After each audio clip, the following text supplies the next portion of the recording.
Dobro večer, Zlata. Dobro večer, Tamara, tebi i dobro večer ovoj predivnoj publici. Pre svega od srca onako pravi, iskreni ženski komplimenti za tvoj izgled večeras.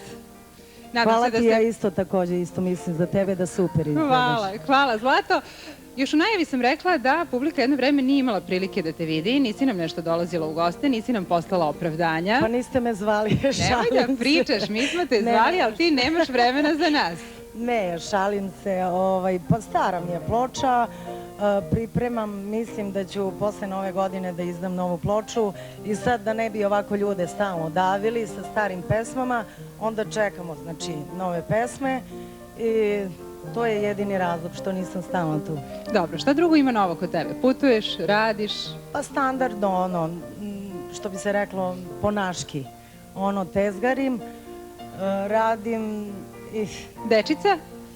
Pa, Jovan je došao večeras ovde da bodri svoju mamu, moram to da vam kažem. I moram da kažem da ovako, strašno mi je draga publika, ali nekako mi je on večeras najdraži, da se niko ne ljuti. Evo, jedan pozdrav za Jocu ovde u prvom redu koji je došao da pozdravi i da bodri svoju mamu. Znaš, moj stil nije da budem indiskretna, to znaš. Međutim, toliko pripadnika jačeg pola me zamolilo da te pitam, kaže, pa Zlate uopšte nema, kaže da se nije zaljubila, da nema kod nje nešto novo i po tom pitanju da se uda pa da nas zaboravi.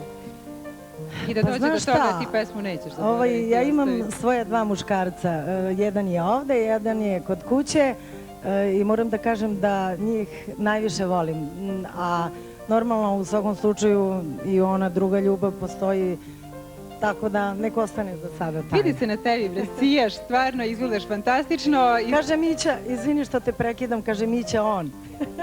Ili da zauzme bar neko počasno treće mesto, negde kod tebe.